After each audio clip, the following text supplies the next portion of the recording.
Maaga pa lamang ay buhay na ang palengke. Ang amoy ng sariwang gulay, isda at karne ay naghahalo sa malamig na hangin ng umaga.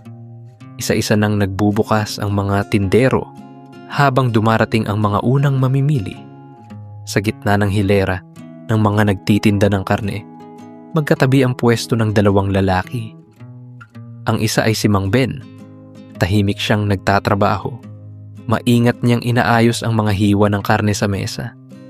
Kapag may bumibili, tinitimbang niya ito ng dahan-dahan at laging tinitiyak na tama ang sukat. Kilala siya ng ilang suki bilang isang taong hindi nandadaya. Ngunit sa kabilang pwesto ay si Randy na mas maingay at mas palabiro. Madalas siyang sumigaw sa mga dumaraan. Halika na!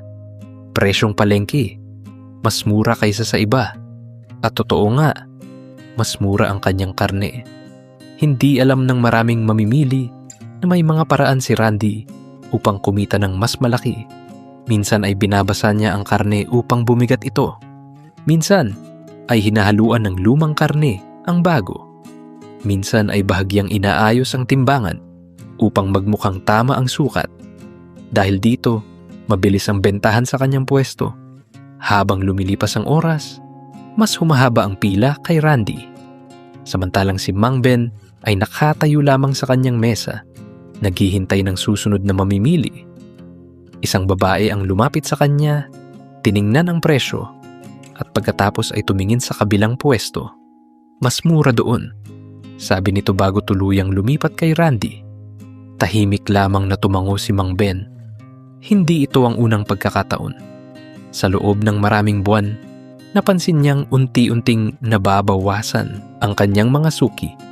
Habang pinapanood niya ang mahabang pila sa kabilang pwesto, napabuntong hininga siya. Sa kanyang isip ay may tanong na matagal nang bumabagabag sa kanya. Tama pa ba ang pagiging tapat kung tila ang nandadaya ang siyang umaasenso? Lumipas ang ilang araw na halos pareho ang nangyayari sa palengke. Mahaba ang pila sa pwesto ni Randy. Maingay ang tawanan ng mga mamimili roon habang mabilis ang bentahan. Samantalang sa pwesto ni Mang Ben, paminsan-minsan lamang may lumalapit. Isang umaga, dumating ang isang matandang suki ni Mang Ben. Bumili ito ng kalahating kilo ng karne. Habang tinitimbang niya ito, napansin niya na nakatingin ang matanda sa pila sa kabilang pwesto. Mas mura talaga doon, sabi ng matanda. Pero dito pa rin ako. Alam kong tama ang timbang mo. Ngumiti si Mang Ben. Ngunit nang umalis ang matanda ay muli siyang napaisip. Tumingin siya sa kanyang timbangan.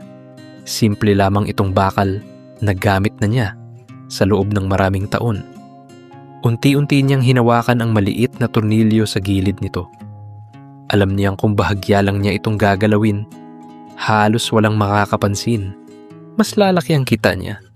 Mas babalik ang mga mamimili. Sandaling tumigil ang kanyang kamay. Naalala niya ang mukha ng kanyang ama na dati ring nagtitinda sa palengke. Anak, sabi nito noon, ang timbangan ng isang tao ay hindi lang bakal. Iyan ang sukatan ng kanyang pagkatao.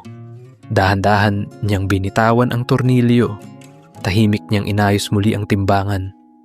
Ngunit sa loob ng kanyang puso, alam niyang hindi pa tapos ang tukso. Habang lumilipas ang mga linggo, lalo pang naging abala ang pwesto ni Randy. Maaga pa lamang sa umaga ay may pila na sa kanyang mesa.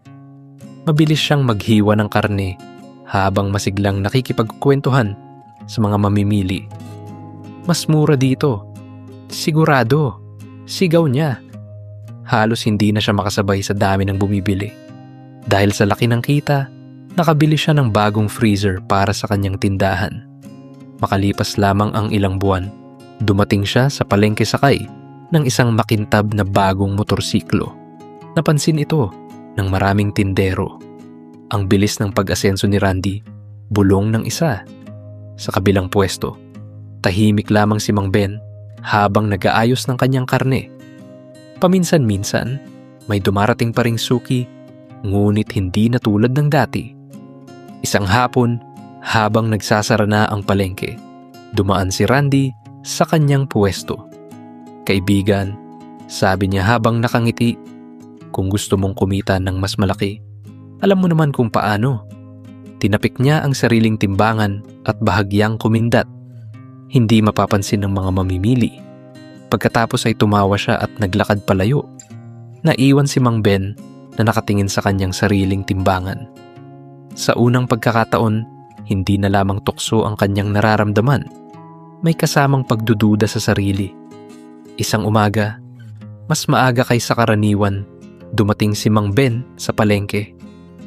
Tahimik pa ang paligid. Iilan pa lamang ang nagbubukas ng pwesto. Maingat niyang inayos ang mga hiwa ng karne sa mesa at sinigurong malinis ang kanyang timbangan. Hindi nagtagal, nagsimulang dumating ang mga mamimili. Tulad ng dati, mabilis na napuno ng tao ang pwesto ni Randy. "Halika na! Presyong palengke!" Sigaw nito habang mabilis na nagtitimbang ng karne. Si Mang Ben naman ay naghintay lamang sa kanyang mesa. Makalipas ang ilang sandali, may isang matandang lalaki na lumapit sa kanya. Simple ang suot nito at tahimik ang kilos. "Magkano ang 1 kilo ng baboy?" Tanong nito. Sinabi ni Mang Ben ang presyo at maingat na tinimbang ang karne. Tahimik lamang na pinanood ng matanda ang bawat galaw niya, kung paano niya inayos ang timbangan at tiniyak na tama ang sukat. Pagkatapos bumili, nagpasalamat ang matanda at umalis. Ngunit bago siya tuluyang mawala sa mata ni Mang Ben, napansin niyang pumunta rin ito sa pwesto ni Randy. Tahimik na bumili rin doon ang matanda. Mula sa kanyang mesa, pinanood ni Mang Ben ang pangyayari. Hindi niya alam kung bakit, ngunit may kakaibang pakiramdam sa kanyang dibdib. Parang may bagay na paparating na hindi niya inaasahan. Kinabukasan, kakaiba ang ingay sa palengke. Hindi ito ang karaniwang tawaran ng presyo o sigawan ng mga tindero. May mga nag-uusap ng pabulong. May ilan ding nagkukumpulan sa dulo ng hilera ng mga tindahan. Habang inaayos ni Mang Ben ang kanyang karne, narinig niya ang isang tindera ng gulay na nagsabi, may dumating daw ng mga taga City Hall. Hindi nagtagal, may 2 lalaking naka-uniform na pumasok sa palengke. Kasama nila ang matandang lalaking bumili ng karne kahapon. Doon lamang napagtanto ni Mang Ben na hindi pala ordinaryong mamimili ang matanda. Lumapit ang grupo sa pwesto ni Randy. Tahimik na pinanood ng mga tao habang sinusuri ng mga opisyal ang timbangan, ang freezer at ang mga karne sa mesa. Maya-maya pa, nagbago ang mukha ni Randy. Hindi na siya nakatawa. Mas lalo pang naging tahimik ang paligid nang marinig ng lahat ang sinabi ng isang opisyal. May mga paglabag dito. Ilang sandali pa, kinailangan nilang ipasara ang pwesto ni Randy. Nagulat ang mga mamimili. Ang tindahang dati puno ng pila ay biglang naging tahimik. Sa kabilang pwesto, hindi agad nakapagsalita si Mang Ben. Dahan-dahan niyang naalala ang araw na muntik na niyang dayain ang kanyang sariling timbangan. Kung ginawa niya iyon, marahil magkatabi silang nawala ng pwesto. Makalipas ang ilang araw matapos ipasara ang pwesto ni Randy, nagbago ang takbo ng palengke. Ang mga mamimili na dati pumipila sa kabilang mesa ay nagsimulang maghanap ng bagong mapagkakatiwalaang tindero. Isa-isa silang lumapit sa pwesto ni Mang Ben. Sa simula, kakaunti lamang. Ngunit habang lumilipas ang mga araw, mas dumami ang mga bumibili sa kanya. May mga nagsasabi, "Dito na tayo. Sigurado ang timbang. Mas mahal ng kaunti, pero kampante tayo." Tahimik lamang na nagtatrabaho si Mang Ben habang tinitimbang ang karne. Hindi siya sumigaw tulad ng iba. Hindi rin siya nagbago ng paraan ng pagtitinda. Ginawa lamang niya ang dati niyang ginagawa, ang maging tapat. Isang umaga, muling bumalik sa palengke ang matandang lalaki na unang bumili sa kanya. Lumapit ito sa kanyang pwesto. "Magandang umaga," sabi nito. Ngumiti si Mang Ben at tumango. Saka sinabi ng matanda, "Ikaw ang inirekomenda ko sa isang restaurant sa bayan. Naghahanap sila ng supplier na mapagkakatiwalaan."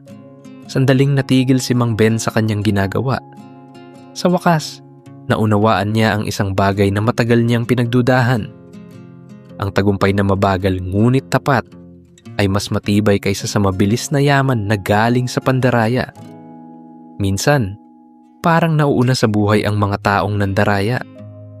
Mas mabilis ang kanilang kita at mas maganda ang kanilang nakikita sa labas. Ngunit ang tagumpay na itinayo sa panlilinlang ay hindi nagtatagal. Ang katapatan ay maaaring mabagal magbunga. Ngunit ito ang pundasyon ng tiwala at tunay na tagumpay. Dahil sa huli, ang taong pinipiling gawin ang tama kahit mahirap, ang siyang mas matibay na nakatayo kapag dumating ang panahon ng pagsubok. Maraming salamat sa pakikinig. Huwag kalimutang mag-like, share at subscribe at samahan kami muli sa susunod na kwento.